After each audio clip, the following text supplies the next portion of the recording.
My name is Damon Morris. I am the Global Senior Development Manager for the North Face, specifically the off-mountain apparel and the collaboration projects. And, what that means for myself is I basically manage the development and building process for the apparel side on the lifestyle side. And that entails building the development calendars. So, the length of time, how we start from a sketch all the way through where it lands in the marketplace. And so there are various processes that calendar gates and dates that you have to hit so that everything runs smoothly within supply chain, within development, design, merchandising, costing. So it is a pretty big role. I also manage the costing process. When you go into a shop, you see the certain like price on the garment. That there is a process where you have to build to a certain cost, to achieve a margin for a brand, to keep the brand going, basically, in terms of how much you sell the product for.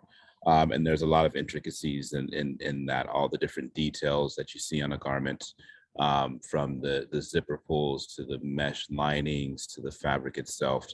Like they have to, there's a certain cost to all of those items, and they all, come to a final cost in the process that then translates to how much you sell the product for. And then, within the development process, I'm also the sort of like liaison, or the glue that holds the product together, that holds the team together. I'm the liaison between our sourcing partners in Asia, Central America, US factories as well, liaison between our design team, our merchandising team, our tech development team, and also our sometimes external partners, meaning on the collab side, the design partners that we work with outside of the brand itself. And so everything sort of funnels through me. And so, you have to be able to take a lot of the information that is brought to you, and then turn that around and put it together in a clear and concise manner to work with our sourcing partners, our development offices in Asia, as well as our factories. And so, that's also where a calendar comes in as well. And I would say this role is definitely about being a people person. You have to be able to, or at least try to understand everyone's role in the process. So from the designers to the tech development team, our sourcing partners in Asia, what have you, also our merchandising team, and be able to drive alignment across what we call as the cross-functional partners. There is a process. I also work on build the sort of like standard operating procedures, where you're defining everyone's role and responsibilities in the process, so there isn't a lot of overlap. And so I think, when my past experience, coming to where I am now, included a lot of different roles. From a product line manager, I started out in marketing. I moved into product line management. I also worked in merchandising as well. And so, I have an idea of everyone's role in the process. And so, I think one of the things I definitely want to speak to is, if, as you're looking at what you want to do in product, whether it's design, whether it's development, whether it's merchandising, if as you get out into the workforce, I think if there are roles presented to you that aren't necessarily what you specifically went to school for, but they are in development, or they are in product, take that role, because to be able to learn, because again, a big part of my specific role is understanding everyone's role in the process. And if you don't have that, if you're not able to provide context, then it's really hard to get alignment. Um, and alignment, in product building is key. Very sharp and focused presentation or strategy to our factories, to our sourcing partners, even to leadership within your own brand, being able to communicate a clear and concise message. When we talk about, just as an example, when we talk about the costing process, how things start is the merchandise team will put an initial line plan together, so an assortment, at the beginning stages, and then that line plan is then briefed to design. And what the merchandising team is communicating is, here's a style, or here's the style that we see in the marketplace, or that we want to build for the marketplace. Here is the target cost, and here are some of the marketplace insights that we'd like to see. Design has to then take that and then translate it into a sketch, right? And even before that brief is handed off, myself and the merchandising team are looking at what the merchandising team is trying to put together. I then, or a fabric price, a certain type of fabric, which, could be anywhere from, let's just as an example, say from $2 to $4. I have to then go in and make sure that that fabric is going to not be overpriced not be overpriced and not be able to generate a certain margin. And the way I do that is I have to go back and look at seasons past reference styles, looking at a sketch and saying, okay, this looks like, the Hydradrenaline jacket from spring 20, go into that costing sheet, from seasons past, and break down that entire costing sheet that has like a price for a fabric, a price for a trim, a price for a zipper pull, a price for a print. And if that price that was, from a spring 20 is considerably lower than what the price is being briefed now, it's never going to hit a certain margin or a certain target. And so then I have to go back to our merchandising team and say, okay, this isn't going to work. You're going to need to choose a less expensive reference fabric. And that's where the fun begins, because a lot of times, design, merchandising, no, I really want this. Well, it's not gonna work. Let's find a way to make this, to bring this product to life and still be able to communicate, the vision. And so we do the back and forth with the merchandising team. Then it gets presented to the design team. The design team then comes in and builds a sketch. Sometimes, things get overbuilt. And, I have to be able to manage that and say, okay, we have to pull back a little bit, or we have to find, get crafty and figure out a different way to, again, bring this product to life. The tech development team is working through the entire tech pack. They're working through fit. They're working through the trim details. They take the design, they take the sketch or the design from the design team, and then they have to build what's called the BOM, or the tech pack, or the bill of materials. And so they break down every little nook and cranny that is on this jacket or on this pant or on this short or what have you, and put it into what's called a tech pack. And part of my role is, again, building a calendar that allows them time to do that. And so it's it's going to take 2 weeks to then build the tech packs for this collection or this assortment. Let's slot that into the calendar. Once those tech packs are done, then we have to schedule what's called a tech pack handoff. And usually in past, before the pandemic, we would go to, say Asia, and work with the factories and our sourcing partners. Now we've been doing these through Zoom. And so it gets a little more tricky. And I have to be able to, as a development manager, have to be able to make sure that process runs smoothly. So organizing those development handoffs with our sourcing partners, scheduling them out, again, so to ensure, a smooth handoff process. So even before that, there's a lot of work that gets done that the development manager has to handle, and to again, I'll say again, like ensure a smooth process. Um, I love working with this company. I love working with this brand, not only because of the product that's put out, but we're building for a consumer. There's a cultural relevance to this brand that a lot of other outdoor brands don't have. And I think, as you go into this industry, ask yourself, what are you looking to do? What are you looking for? For me, it's the minute I see someone is like spending money on the product that we build, we have a responsibility to create the best product. We have the responsibility to sort of inform and inspire individuals with the product we build.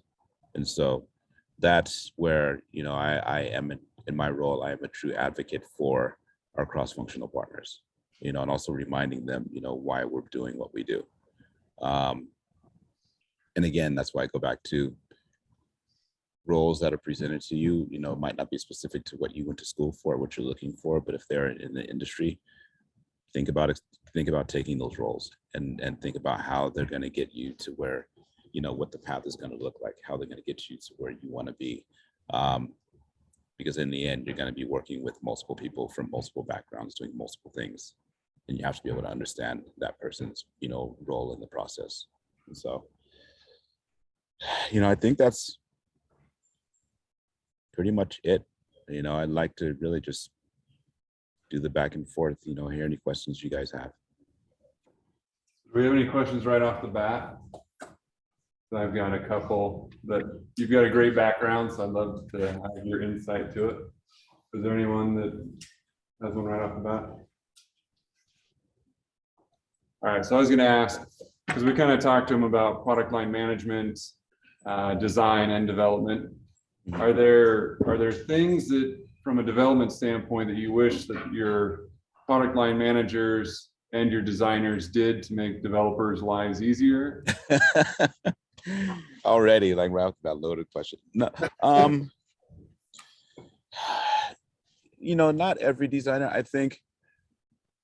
I feel like my role is definitely more on. I definitely have added more of a mentoring side to the role. They're from a design standpoint, I think opening their aperture a little bit.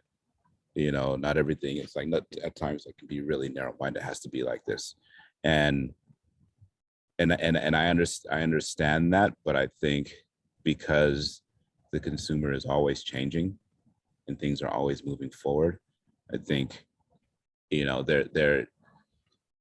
there needs to be a sort of like respect for the development side, because a lot of times that the design feels that you're just trying to you're wanting to you're making me design to a cost, and it's more like, no, I'm actually trying to build within a certain box, but be able to communicate your vision, or maybe this design isn't it, see the bigger picture.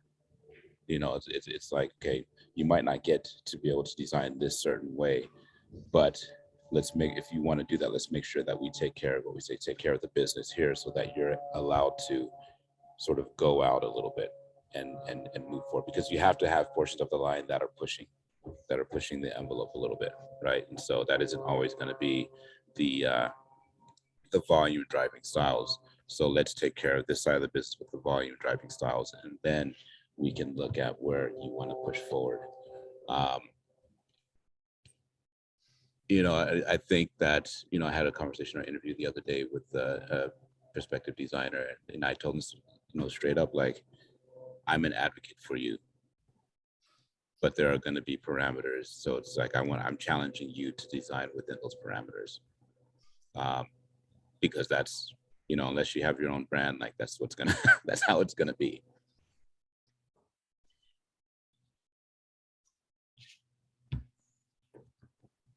Other questions? So I know that North Face has a very big presence in the streetwear community. So going into the design process, are there certain pieces of apparel that are designed specifically for streetwear, or does it kind of like Carhartt, where they want to make the best product for working, and then it just kind of is adapted into streetwear? What does that look like? With North Face, again, one of the main reasons I came to the brand is like we always want to make the best product, and it's always gonna, like, the streetwear lifestyle, collabs are always gonna draft down from top of mountain innovations and pinnacle executions. We basically take those innovations and run them through sort of like a lifestyle lens, because having known this brand even from the 90s, like that was, streetwear, if you want to call it, like that's saying New York with the Nupsy, like it was basically creating pinnacle products and letting the consumer dictate how it's going to be, how it's going to be in the marketplace. And that's what I always tell the team is like, we're going to make something, but that kid, that dad or whatever is going to, like, they're going to wear it how they see fit. I have friends, from Minnesota, from Michigan, whose fathers have like, the fathers and moms have like the mountain jacket from the 80s, like the Summit, the Summit Golds that are like just greased up from from riding on their sleds for years, and it's their favorite style, and then move into, go to New York, and it's like, the Gore-Tex mountain jacket is like, one of the hottest items out there, right? One of the most, well known and recognized pieces out there. So it's all about context, so you start with performance. Like the reason why people come to these styles is because they perform, they know they're going to work. And then however it moves into the marketplace, so be it. I do a lot of experimenting myself with taking like Summit gear and, looking at colors and wearing them in different ways just to show people, in the office, or they're like, this is what people do. This is what culture is. You know what I mean? And so it's about taking like pinnacle technologies and innovations and running them through a lifestyle lens, but never sacrificing performance. So I'm sorry, can you repeat that? So it's the idea from the time frame from going from idea of like a Gore-Tex jacket to when it's finally executed on the shelf. Yeah. And what's that kind of timeline look like? Oh, okay. It's 13 to 15 month process. We're working on spring 23 right now. And we're starting work on fall 23 right now. And so right now, we are looking at the sort of like material toolbox and landing on like looking at our long lead time fabrics. And so if we say like fall 23, first fall drop is usually July 15th, I believe, 2023. And we're October 2021. So I believe we'll start seeing first design briefs and having sketch review in December. And so almost a little over 15 months. All right. So another question that's been raised to me by several students in the past is with the kind of rise of like Clo 3D, Browseware, Tukatech, Optitech. Are you really seeing those coming through? Or is it still kind of 3D is fantastic. We're seeing. How is that changing the process? One, from an efficiency standpoint, two, from a costing standpoint. With 3D, you're able to, you look at a 3D rendering, and graphic placement, fit, body length. So when you can send a 3D and you work with the factories, you get that first proto back, and there are times when we already like fit approved that first proto. The goal is to be 100% accurate at salesman sample. Because you imagine a salesman sample comes in that the sales team has to take out and work with the accounts And if it's not, 100%, you have to build another salesman sample. If there are discrepancies that are like so drastic that the sales team can't take them to market to work with the account, you have to build another salesman sample. And your salesman sample cost is, what we call like 1.5 times FOB. So if your FOB is say $20 on a garment, you're paying 1.5 times that for salesman sample. Your bulk is where your bulk production is where your cost is, lowers. And so you think about just say 100 styles, 3 colorways per, so and what for myself, what I'm building for the collaboration process, say with the Supreme, is we're really working we're really working with trying to work with 3D as well, because then the external partners can see those and say, oh, okay, I don't like the where that graphic is placed, or I like how the print is executing, or the print looks too big. Can we scale down the print size? Because when you're working with an external partner, there's so many nuances around process. Like our process is very detailed. A lot of brands or external partners don't have as much of a detailed process, but the work you create through collab, you create new space. And so we work to bring those sort of like efficiencies to the product building process. Sounds good. And as far as students, I mean, when you're hiring, is that going to be something that's going to be pretty important on resumes? Is that they've worked with 3D in the past? I mean, do you see it being a big sweeping need now, or complete takeover? Yes, it's definitely a plus. I mean, we have 3D training in internally with a lot of the designers now. A gentleman I interviewed a couple of days ago, took it upon himself to learn 3D, and that was definitely a plus. Sounds good. Which program do you use the most with the Browseware? Browseware. Okay. Mm-hmm. Sounds good. Other questions? Could you give us like a few of your favorite and then least favorite things about working in the industry? What's a few of my favorite things about working in the industry is just access to products. I'm a product nerd. I'm an apparel nerd, because I just like playing with it, and just being able to use it. I mean, I've been riding for damn near 25 years, and so and just being able to like take my family out, having that access and just geeking out on the products, and traveling. I love going to Asia. I love, the building process and just meeting new people and doing new things and working on different products. I think probably my least favorite thing about, the outdoor industry is how do I say this? Not wanting to open the aperture, and recognizing there is more out there. Like outdoors for, not to sound cliche, but outdoors for everyone. Outdoors in the city, outdoors, not just in the mountains or in the, on a hike, like it's everywhere. And I think once we open our apertures a little bit more, which is happening now, the silver line, I guess, small silver lining on pandemic is people wanting to get out more. There's a curiosity, there's an exploration, and then there's a discovery. And if people within the industry don't see that and stay so like narrowly focused, I think that is a huge setback. And so again, it's like one of the reasons coming to this brand is that cultural relevance, like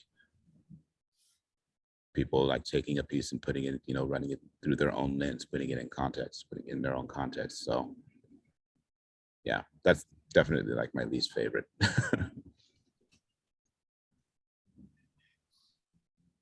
Other questions?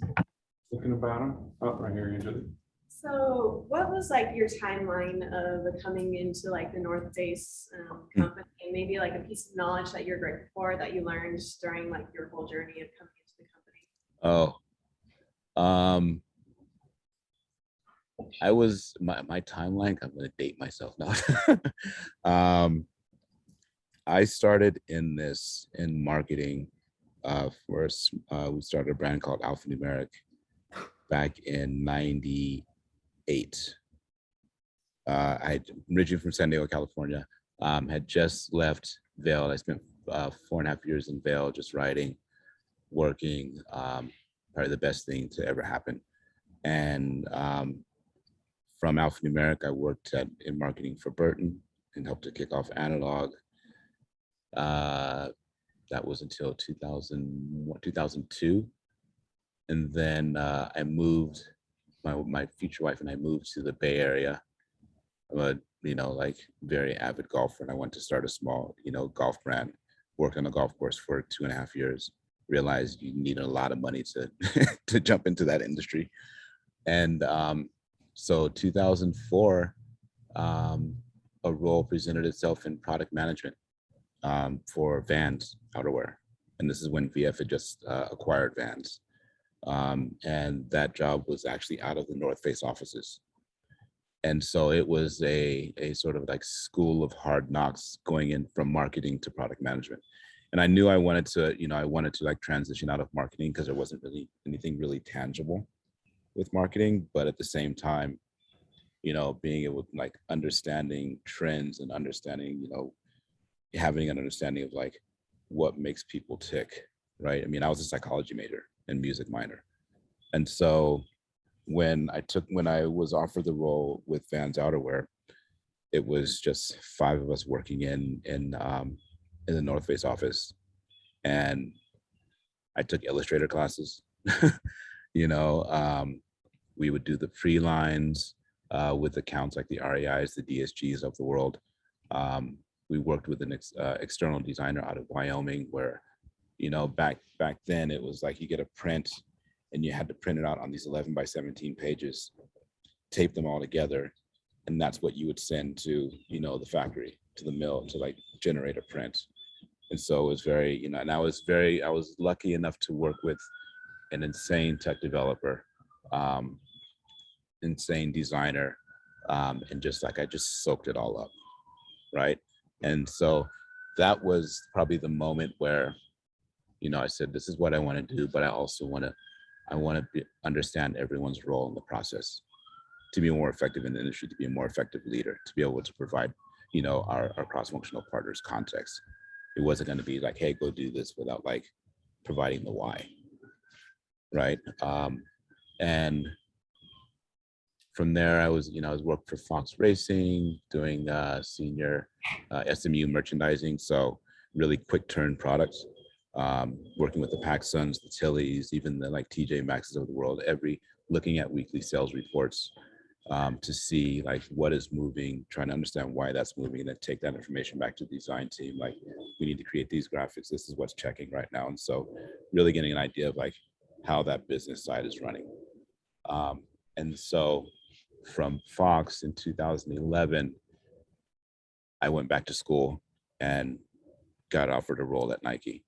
And that was like eye-opening, like on the global stage, doing these presentations. I was working on their basketball, like lifestyle basketball. And I remember 3 weeks in, we had our global sales meetings, and my director, said, hey, you're going to present to the global team. And it was in the Tiger Woods Center. It was in front of like 500 people, these massive screens behind me. And I'm barely like getting an idea of the collection. And it was like, okay, shit, I need to get better at presenting. Like, I'm providing these stories, providing context, storytelling is where, I really learned about like storytelling. And within Nike, I was, the PLM for their performance outerwear, Nike SB, all the snowboard gear. The collabs, so ACG, like all the different collabs, we kicked off Tech Pack and Tech Fleece, like that was our baby. we were in Asia 3 to 4 times a year. You know, I was managing a $1.5 billion business, you know, globally. And so, you know, it was truly like going back to school again. And so, you know, a role that Columbia presented itself to work on their women's outerwear. I wanted to challenge myself, you know, working on that apparel from a fit standpoint, from the market standpoint. And then, you know, I was instrumental in kicking off their whole collab program. And so the, you know, the Kith collabs were like our babies, the Ibex, the opening ceremonies, you know, it's things that Columbia hadn't done before, but there's so much, you know, heritage within that brand.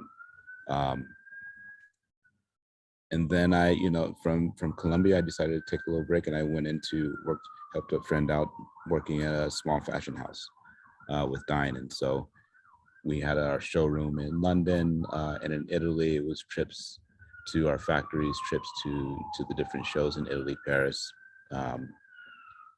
New York, London. And, you know, I was the director there. It's basically 5 of us, and really like sort of like reining it in a little bit for our creative director who wanted to do everything. And so from a cost standpoint, from a you know, execution standpoint, like really sort of like trying to help like sharpen the focus. And then a role at North Face presented itself. You know, and when my wife and I left Colorado, we always said that, you know, Colorado was always on our list in terms like a place where we'd want to sort of like settle down. And I took the role at North Face, what they called their urban outerwear, while they were still in the Bay Area.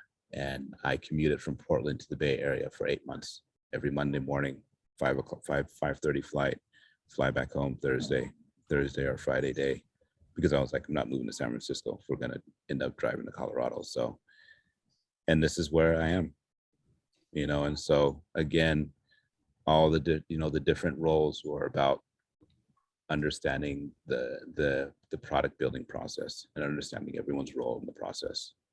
So it's a lot. I've got maybe another big question for you. I know we only have a couple minutes left, but I mean, part of your title is global development. So what is that like? What are the challenges that you face, like overseeing development of products for like different regions or countries? I just think about how everyone loves product that's specific to Japan. Japan always seems to get the best product for the brands.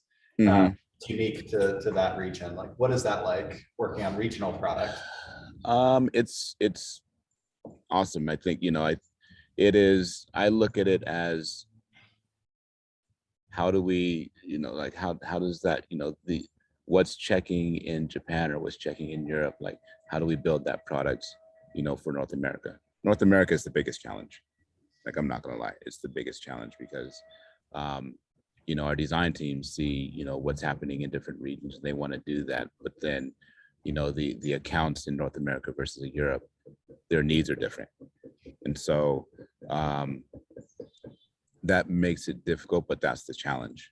You know, it's a lot like that part of the process is fun. I think one of the bigger challenges is the cost expectation. Europe's margin requirements or costing expectations are definitely higher than, say, in North America. And so having to build a product that is hitting a target in North America is a little bit easier versus like in Europe.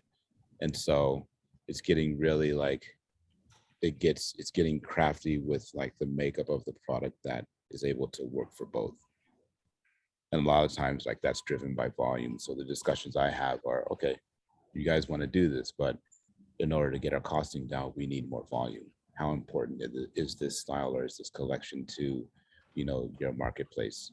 If you're saying you want this, then your volume should be bigger. So there's that, and that's where I work with the merchandising team as well. It's like, because they you know, have that communication, but I provide that feedback. That would be the biggest challenge. It's definitely the cost expectations.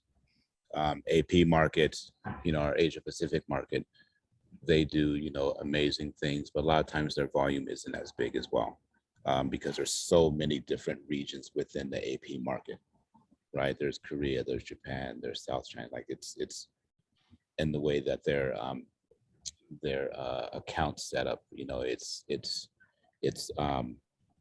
there's a lot of them. And same thing with Europe. Like for as big as Europe is, all the little countries, you realize, like I was like, oh, that's right. Like all the different countries have different requirements, different like market expectations, and that's what they're trying. That's why they're trying to like build a product to a certain margin, because that margin works across all the different countries. Sounds good. Well, we're just about out of time. So we'd like to thank you for taking time out of your day. So Thank you, guys. No, this is a lot of fun. I appreciate it. I love this program and what you guys are doing over there, for sure.